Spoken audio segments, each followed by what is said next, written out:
Welcome to Presha law tutorial. Hello learners, कैसे हैं आप? आई होप आप अच्छे होंगे और अपनी स्टडी कर रहे होंगे। आज से हम अपनी लेक्चर सीरीज स्टार्ट कर रहे हैं legal research and moot court subject पर। आज हम इसका पढ़ेंगे इंट्रोडक्शन।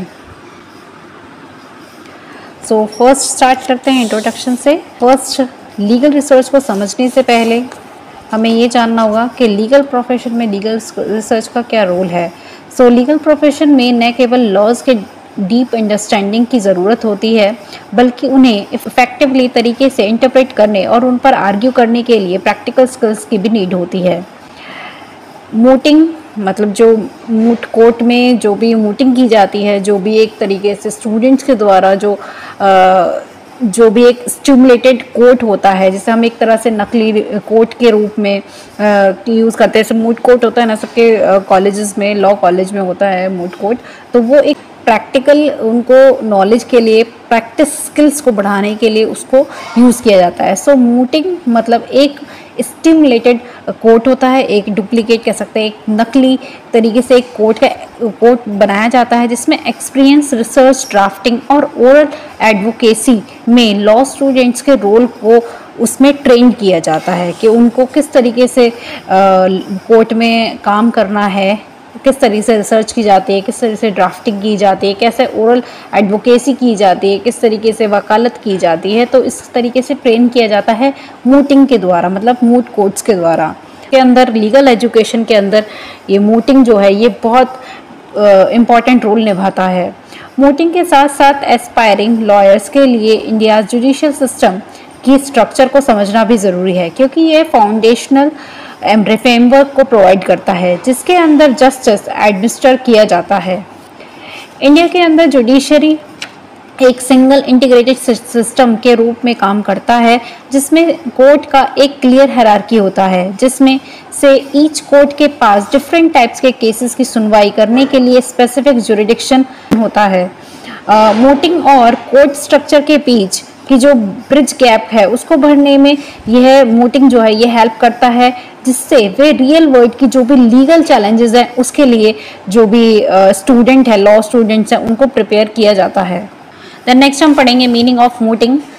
मूटिंग का मतलब होता है जो भी कोर्ट की प्रोसीडिंग्स होती हैं उसके साइमुलेशन से है, मतलब उस तरीके से जो रियल कोर्ट होते हैं उसकी तरह से एक साइमुलेशन मतलब एक फिक्शन तरीके से कोर्ट की प्रोसीडिंग्स की जाती हैं, जहां लॉ स्टूडेंट्स एक फिक्शनल लीगल केस में पार्टिसिपेट लेते हैं, जिसमें रिटन सबमिशन, प्रिपेयरिंग करना और मतलब केस को प्रिपेयर करना और जजेस का भी एक पैनल, आमतौर पर प्रोफेसर या लीगल प्रोफेशनल्स के सामने ओरल आर्ग्यूमेंट प्रेजेंट करना इसके अंदर शामिल होता है। तो क्या होता है, इस पे जो भी पैनल ऑफ जजेस हैं उनके रूप में प्रोफेसर्स होते हैं या फिर लीगल प्रोफेशनल्स होते हैं, वो बैठाए जाते हैं जजेस के रूप में, और जो लॉ स्टूडेंट है उसको ट्रेन किया जाता है कि वो किस तरीके से आर्ग्यूमेंट प्रेजेंट करेगा।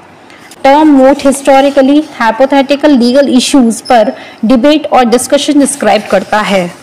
और मूटिंग मतलब जो भी स्टूडेंट्स मूट कोर्ट में होते हैं, जो लॉ स्टूडेंट्स होते हैं, उनको कोर्ट रूम जैसी सेटिंग में कॉम्प्लेक्स लीगल क्वेश्चंस पर आर्ग्यू करने को भी अलाउ इसके अंदर किया जाता है, जिससे कि जो ट्रेडिशन है, जो कॉम्प्लेक्स लीगल क्वेश्चंस हैं उनको उनके ऊपर फोकस करने का जो ट्रेडिशन है वो उसे जारी रखता है।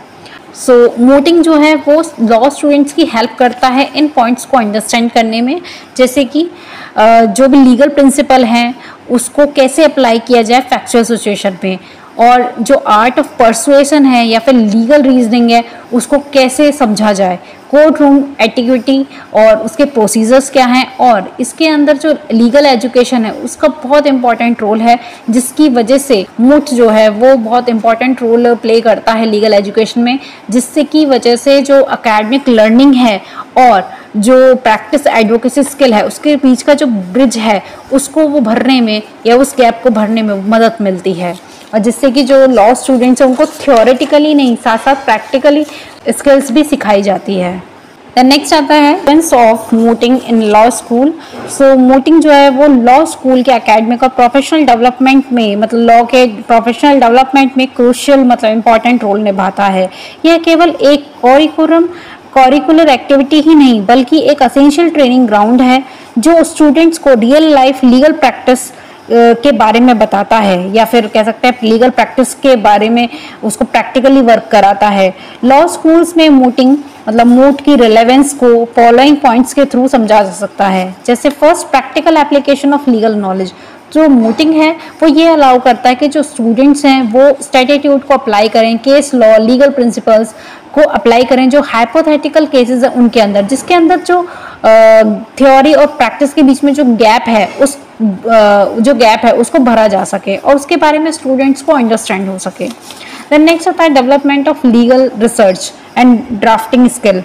इसके अंदर मूट की जो मतलब मूटिंग के लिए जो प्रिपरेशन की जाती है या फिर तैयारी की जाती है वो लीगल रिसर्च और रिटन सबमिशन, मेमोरियल और प्रिपेयर करना भी, और उसको प्रिपेयर करना भी इसके अंदर शामिल होता है, जिससे एनालिटिकल और रिटन स्किल्स में एनहेंसिंग होती हैं।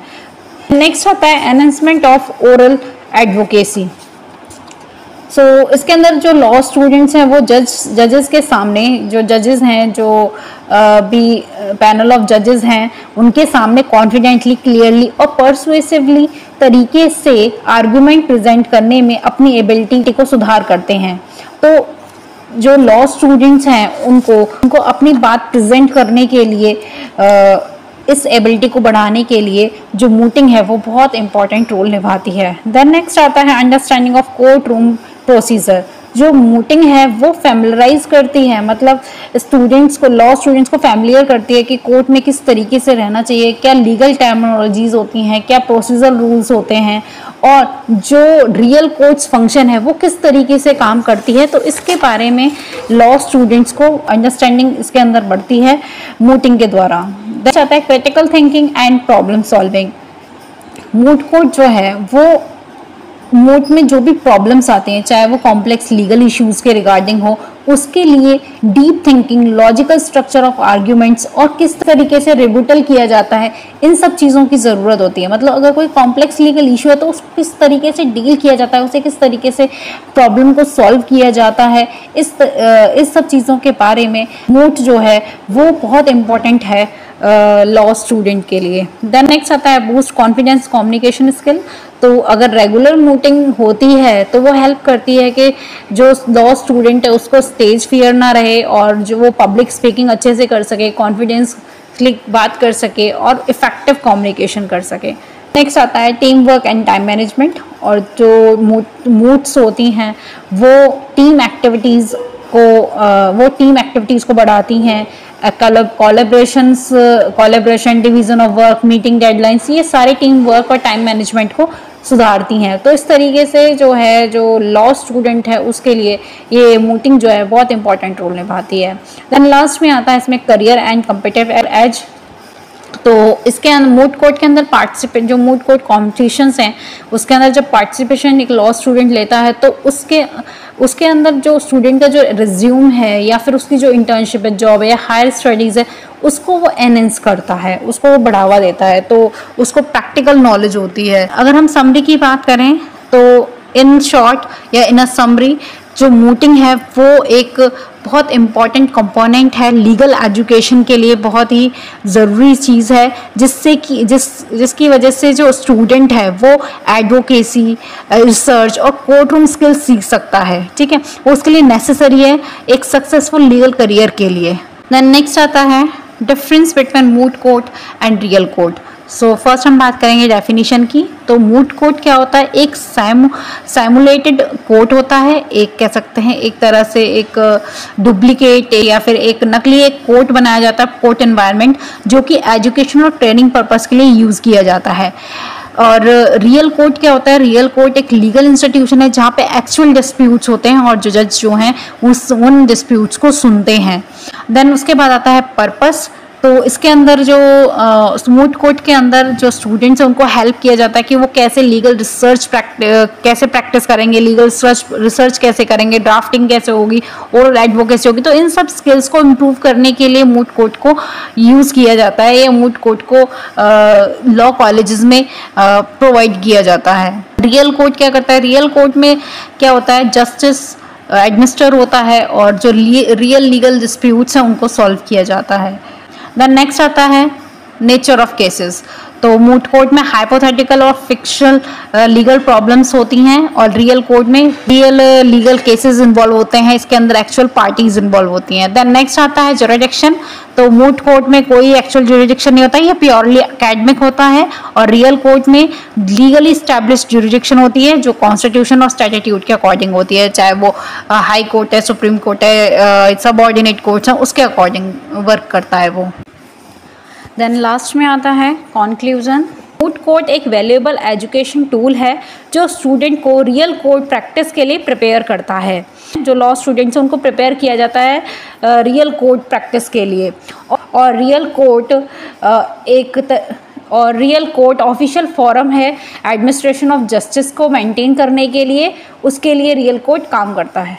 इसलिए मूट कोर्ट और रियल कोर्ट दोनों असेंशियल हैं in the journey of legal profession के लिए, क्योंकि मूट कोर्ट जो है वो एक लर्निंग के लिए बनाया गया है और जो जो रियल कोर्ट है उसमें प्रैक्टिस कर सके उसकी लर्निंग के लिए मूट कोर्ट को स्टैब्लिश किया गया। तो इस तरीके से इसमें रोल बता रखा है मूटिंग का और मूट कोर्ट का। देन नेक्स्ट आता है judicial system in India. So India का जो जुडिशियल सिस्टम है वो यूनिफाइड है, इंडिपेंडेंट है और इसमें इंटीग्रेटेड सिस्टम है जो कि फंक्शन करता है under the framework of constitution of India. मतलब कॉन्स्टिट्यूशन ऑफ इंडिया के फ्रेमवर्क के अकॉर्डिंग जो इंडिया की जो जुडिशरी सिस्टम है वो काम करती है। और जो जुडिशरी सिस्टम है वो एक इम्पॉर्टेंट रोल प्ले करती है जिससे कि रूल ऑफ लॉ को मेंटेन किया जाता है, जस्टिस को इंश्योर किया जाता है और जो फंडामेंटल राइट्स है सिटीजन के उसको प्रोटेक्ट करने में जुडिशियल सिस्टम का बहुत बड़ा रोल है। अब हम पढ़ेंगे इसके की फीचर्स, मतलब की feature of Indian judiciary system. So first है सिंगल इंटीग्रेटेड सिस्टम। सो जो इंडिया है वो फॉलो करता है सिंगल जुडिशरी एंटायर कंट्री के लिए, मतलब पूरी इंडिया के लिए जो है यहाँ सिंगल जुडिशरी को अपनाया जाता है। बट जो फेडरल सिस्टम है वो भी साथ साथ अपनाया जाता है, जैसे कि यहाँ पे सेपरेट जुडिशियल सिस्टम है, मतलब जो डिफरेंट स्टेट्स हैं उनके अंदर सेपरेट जुडिशियल सिस्टम बनाए गए हैं अकॉर्डिंग टू स्टेट्स। इसी के साथ यहाँ पे यूनिफाइड स्ट्रक्चर भी है, जैसे हर स्टेट में अपना हाई कोर्ट होता है और जो यूनिफाइड स्ट्रक्चर है इंडिया का वो सुप्रीम कोर्ट है। तो सुप्रीम कोर्ट वो टॉप लेवल पे काम करता है, जो कि हाई कोर्ट्स जो हैं या सबऑर्डिनेट कोर्ट्स हैं डिफरेंट स्टेट्स के, उसको वो फॉलो करते हैं। देन नेक्स्ट आता है इंडिपेंडेंस ऑफ जुडिशरी। जुडिशरी जो है इंडिया में वो इंडिपेंडेंट है एग्जीक्यूटिव और लेजिस्लेटिव ब्रांचेस से और इसके अंदर जो जज है वो सिक्योरिटी ऑफ टेन्योर और डिसीजन लेने में वो फ्री हैं, उनके पास पावर है कि वो डिसीजन ले सकते हैं without the political interference. Then next आता है हायरार्की ऑफ कोर्ट। तो इंडियन जुडिशियल सिस्टम में थ्री टायर स्ट्रक्चर है। पहला है सुप्रीम कोर्ट ऑफ इंडिया जो कि अपेक्स कोर्ट है, जो कि इंडिया के लिए एक सिंगल जुडिशरी की तरह काम करता है। देन नेक्स्ट इसमें आता है इसका जो सबऑर्डिनेट कोर्ट है वो है हाई कोर्ट, जो कि स्टेट लेवल पे वर्क करता है, जिसमें हम फेडरल स्ट्रक्चर सिस्टम अपनाते हैं क्योंकि हर स्टेट में अपना अपना हाई कोर्ट होता है। उस लेवल पे वो जो डिस्प्यूट्स हैं, जो डिसीजंस हैं, उनको लेते हैं जो हाई कोर्ट के जजेस हैं। देन उसके बाद आता है सबऑर्डिनेट कोर्ट या फिर डिस्ट्रिक्ट कोर्ट जो कि लोकल लेवल पे होते हैं। तो इस तरीके से हायरार्की है, पहले सुप्रीम जो कि सुप्रीम कोर्ट ऑफ इंडिया है, देन उसके बाद हाई कोर्ट जो स्टेट लेवल पर आता है, देन फिर आता है सबऑर्डिनेट कोर्ट्स या डिस्ट्रिक्ट कोर्ट जो कि लोकल लेवल पे होते हैं, डिस्ट्रिक्ट लेवल्स पे होते हैं। देन नेक्स्ट हम बात करेंगे जुरिडिक्शन पावर की। तो डिफरेंट कोर्ट्स के पास डिफरेंट तरीके से उनके पास पावर होती है, जैसे कि जो अगर हम हाई कोर्ट की बात करें तो उसमें ओरिजिनल, एपिलेट, एडवाइजरी और रिट जुरिडिक्शन ये सब चीज़ इंक्लूड होती है। बट ये डिपेंड करता है कि नेचर ऑफ केस क्या है और लेवल ऑफ कोर्ट क्या है। तो डिफरेंट कोर्ट्स के पास डिफरेंट तरीके से जुरिडिक्शन पावर्स होती हैं। देन नेक्स्ट आता है रोल ऑफ जुडिशरी। तो जुडिशरी का क्या रोल है? पहला है इंटरप्रिटेशन ऑफ कॉन्स्टिट्यूशन, मतलब कॉन्स्टिट्यूशन के अंदर जो भी प्रोविजंस दिए गए हैं उसको इंटरप्रेट करके जो भी एक्सप्लेन करना है, जो भी डिसीजन लेना है वो उसके अकॉर्डिंग किया जाता है, वो जुडिशरी करती है। Then protecting of fundamental rights को प्रोटेक्ट किया जाता है।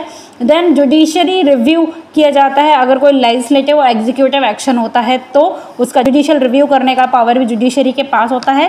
देन सेटलमेंट ऑफ डिस्प्यूट, जिसमें civil, criminal, constitutional, writ petitions, ये सारे टाइप के जो डिस्प्यूट्स हैं, PIL हैं, ये सब चीज़ हियरिंग की जाती है, सुनी जाती हैं, सॉल्व किया जाता है। तो इस तरीके से रोल है जुडिशरी का।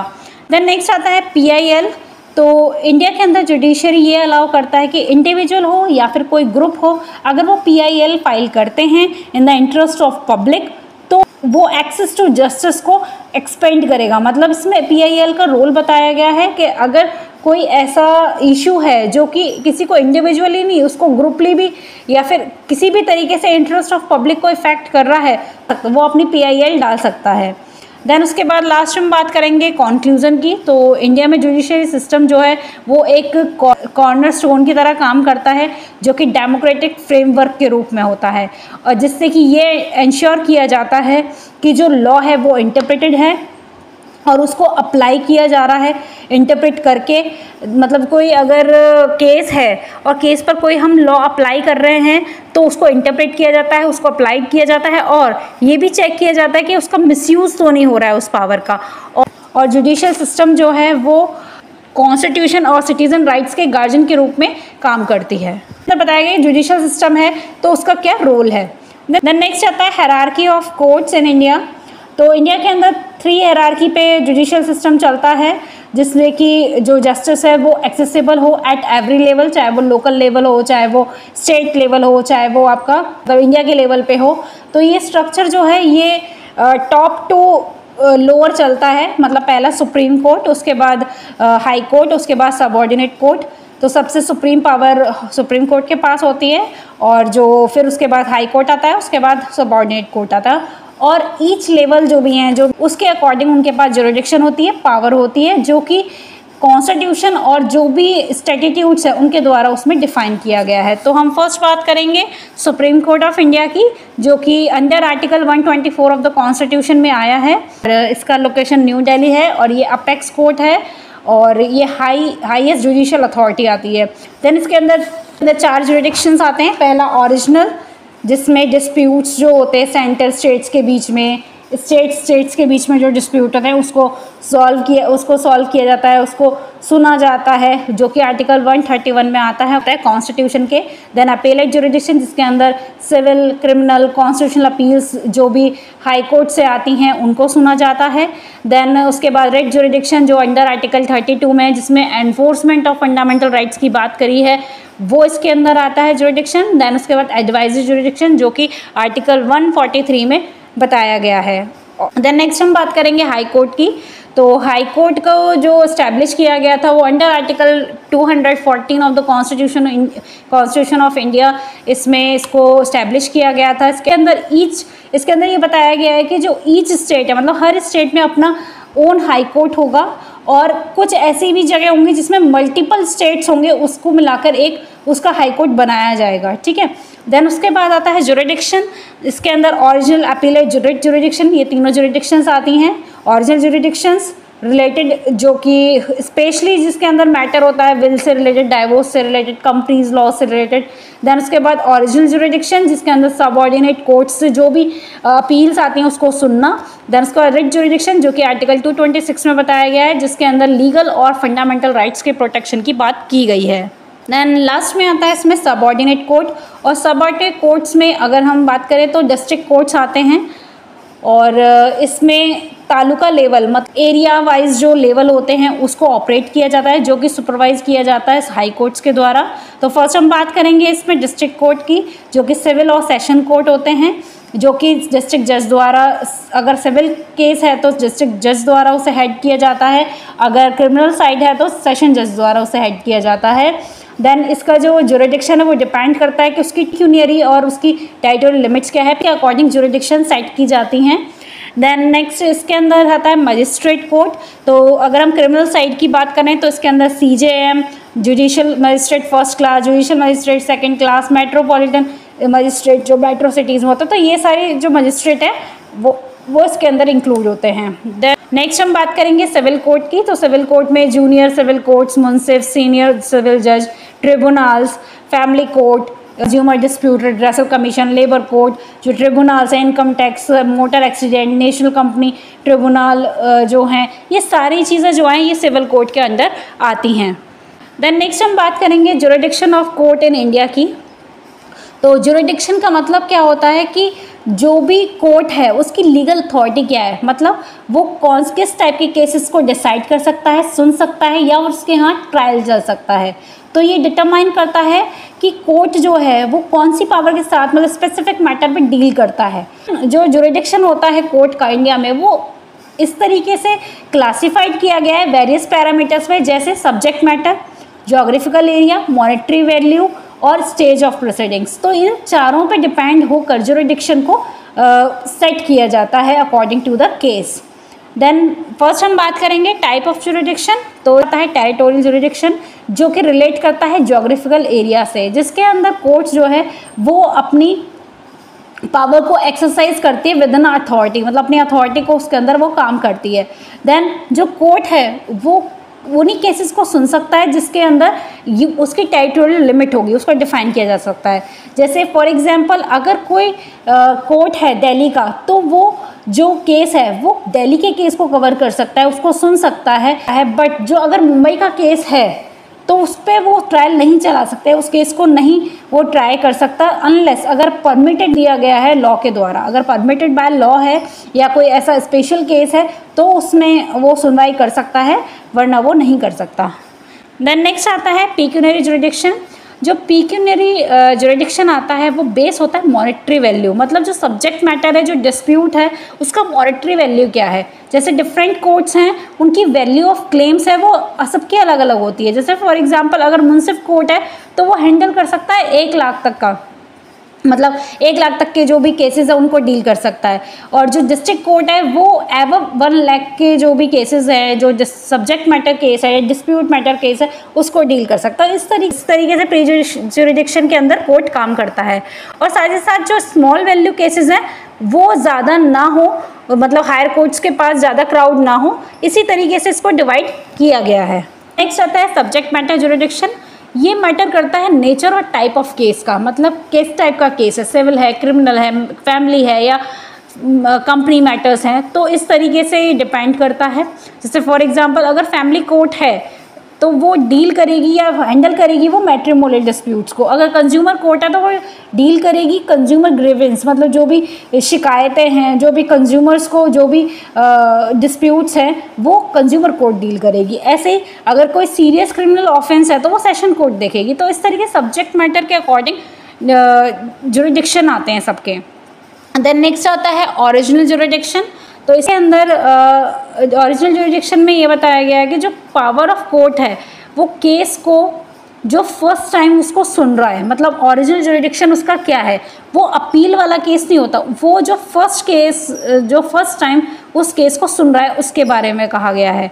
देन जैसे कि सुप्रीम कोर्ट है जो कि अंडर आर्टिकल 131 के अकॉर्डिंग सेंटर या स्टेट डिस्प्यूट होता है या स्टेट टू स्टेट डिस्प्यूट होता है, उस टाइप के केसेस को वो डील करता है या सुनता है। देन उसके बाद हाई कोर्ट अगर सिविल मैटर है, कंपनी लॉ, प्रोबेट रिट्स के रिलेटेड, तो उसको वो उसके पास पावर है कि उस जुरिडिक्शन को वो देखता है। देन उसके बाद डिस्ट्रिक्ट कोर्ट जैसे सिविल क्रिमिनल केसेस जो भी इनिशियल फाइल्ड की गई हैं उसको वो देखता है। तो ओरिजिनल जुरिडिक्शन का मतलब जहाँ से फर्स्ट टाइम जो है उस केस को सुना गया है, ठीक है। देन नेक्स्ट आता है इसमें अपीलेट जुरिडिक्शन।